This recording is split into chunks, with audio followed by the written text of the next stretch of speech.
All right, Fort, we're strong. With the Hibernation Challenge coming up in March, if you don't know what that is, we are challenging our members to collect 200 hours in total of sleep in the month of March, which means that averages out to about 6.5 hours, which is right in the ideal zone, or at least a good starting point for it. And that's going to vary depending on who you are, but if you're not getting at least that amount of sleep, that would be our challenge for you, is to get that much sleep per night. Which you can make up for lack of sleep on weekends maybe. But also, if you are hitting that number, we're going to talk about some things and routines and practices that the coaches like when it comes to sleep. And so sitting down with Kyle, we're going to start with his. I forced him to come up with just three things that they've implemented or that they find success with their clients. And so we're going to start there. Kyle, what are your three things when it comes to sleep? Yeah, so I don't know if a lot of you know, I love my sleep. If I don't get a certain amount of hours or just really good sleep, I'm a grumpy old man. I like to go to bed early. I have a very strict routine, but some of the three things that I want to talk about is like limiting light exposure before bedtime. So usually when the sun goes down, it's a great way for like telling your body and your brain, hey, it's time to wind down. So if we can limit light exposure inside the house or inside of our apartment or your dwelling, that is the best practice to allow your body to start winding down. So even if it's keeping the lights on, just dimming those lights is a great way to do that and signal your body it is getting time to go to sleep. And even if you could turn some lights off and keep only just a few spread out like lamps, that's even better. Second point is going to be temperature management when you're getting ready for bed and then going to bed. So I am the kind of person that likes it cold.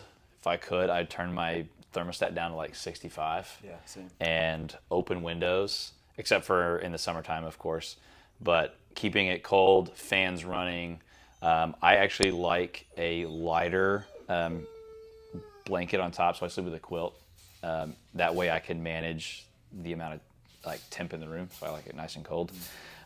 Kat, on the other hand, is complete opposite. She wakes up freezing. I'm like in heaven. But temperature management is going to be a great environment for better sleep because your body temperature actually fluctuates in between like 1 to 3 degrees when you're awake and sleep. So obviously when you're awake, it rises because your heart is beating a little bit faster now that you're up and moving. But when you're sleeping and then you get into that REM sleep and slow wave deep sleep, your body temperature can actually lower, which actually allows for a more optimal night's rest and to get into your slow wave deep sleep and REM cycles easier, and you stay within those cycles easier. I think this is too, if I'm going to cut you off real No, quick. no. But we've been wearing Whoop. He actually has been on it much longer than I have, but The Whoop. he's gotten a lot of us in the gym on Whoop, and it's just a metric tracker specifically for sleep. So if you look at it, there's no tech to it, or at least no like digital face to it, like an Apple Watch or anything. But checking metrics on there, those are the things that we look at. It's definitely the stages of sleep. So judging a good quality night, it's going to have many factors that are included. But I look at the skin temperature now. Typically nights that I have lower recoveries, my skin temp is high. Yeah. And then also nights that I don't have, my sleep stages are even thrown off, so where I have less deep sleep, like the slow wave and the Yeah. Absolutely. I'll look at like out of, because they've added some metrics now to where it's restorative sleep, sleep consistency, like obviously hours of sleep, REM time, slow wave time, light sleep, wake events. I look at all of those. And so typically I try. It doesn't always happen because it's not something that you can technically control when you're sleeping. But like REM sleep and slow wave, I want to have more time or a higher percentage over my light sleep. And it actually, I know you've probably noticed this, it has like optimal zones of like you're in your light sleep for this amount of time, which is your optimal zone. So I always want to have my slow wave and REM cycles to be in those optimal zones, and then my light sleep to actually be in the optimal zone or below that optimal zone. I think so if you want the tech, we'll throw up a link and a code to get it. I think it's roughly like $30 a month if you're on a subscription plan. They have different options, but if you like to kind of geek out on it, there's a lot of great information. Even if you just do it for a short amount of time, you can learn maybe some of the tendencies and things that you can improve to help your sleep. So Absolutely. And then if not, what is maybe an ideal amount of deep sleep? if you use some other tech? I'll look at. I wear my Garmin when I sleep. I mean, both of these are my alarms because I don't wake up to sound anymore. I like to be vibrated awake.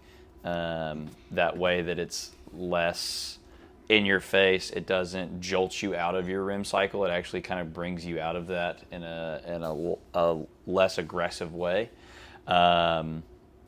But mine typically range, dependent on the hours of sleep that I get, anywhere from like 2 to 3 hours of REM, and that's included with like slow wave deep sleep. Because my REM, I can get back into my REM cycles pretty quick, and then there's a lot of interruptions. So if you have those interruptions throughout the night, if you wake up and have to go to the bathroom, or you just randomly wake up for any random thing at all, you get that interruption. But then usually it doesn't take too long to pop back into that.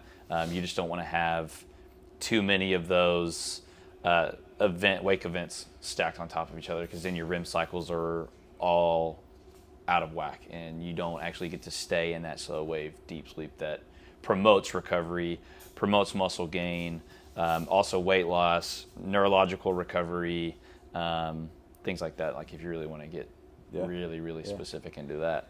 So we've got limiting light exposure, benefiting our circadian rhythm, helping us stay in a more consistent sleep path. Our routine. We've got temperature management, so make it cold, sleep in the cold, make it dark. What is your last? My last point or tip is definitely consistency. Finding a consistent bedtime and wake up time. If you have the schedule that allows it, if you can get to bed at the same time every night and wake up at the same time every day, then you're guaranteed better sleep. Unless you have outside factors, alcohol, you eat late,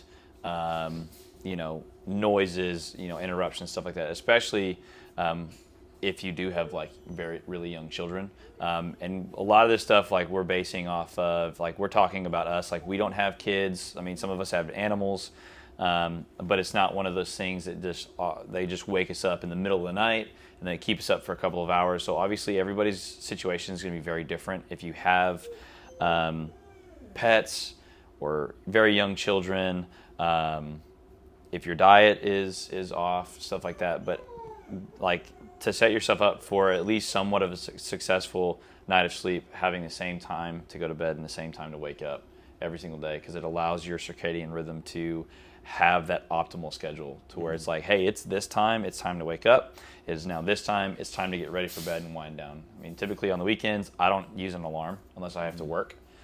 So my body wakes up naturally about 6:45, 7 o'clock.